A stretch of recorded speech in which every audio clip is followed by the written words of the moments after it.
During what would come to be a very important archaeological dig in 1900, Paul de Chatelier, a French prehistorian, discovered something remarkable in an ancient burial ground in western Brittany, France. He discovered a cist, a small stone-built coffin-like box. One of the walls of this cist was a large rock carved with grooves and furrows. The carved stone, thought to be made in the early Bronze Age between 1900 BC and 1650 BC, became known as the Saint-Bélec Slab.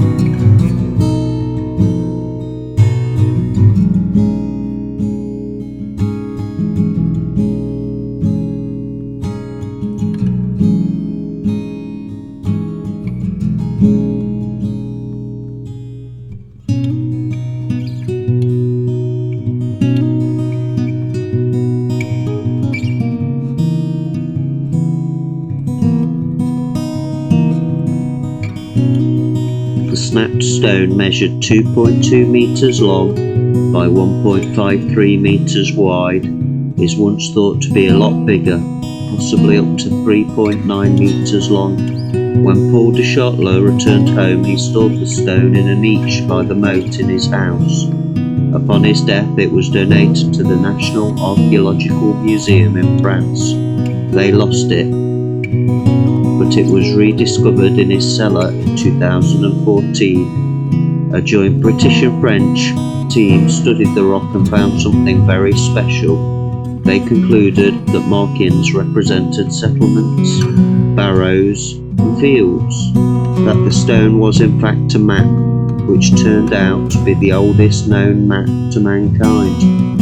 The engravings on the slab were found to be well preserved, which suggested they had not been exposed to the open air for very long. It was noted that the symbols on the slab matched the landscape of the Odette Valley in Brittany, with lines used to represent the river tributaries.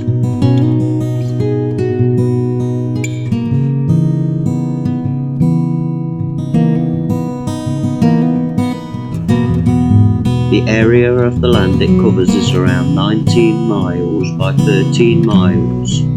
It has about an 80% accuracy when compared with modern maps. This study concluded that the map most likely represented the extent of a political entity, the equivalent of a Bronze Age lord. Ideas about land ownership were a relatively new concept and most likely started in the late Neolithic. Its snapping may have been a symbolic act, demonstrating the rejection of a previous political entity. If you enjoyed this video, please check out my other videos about the Neolithic and Bronze Age. Thanks for watching. Cheers.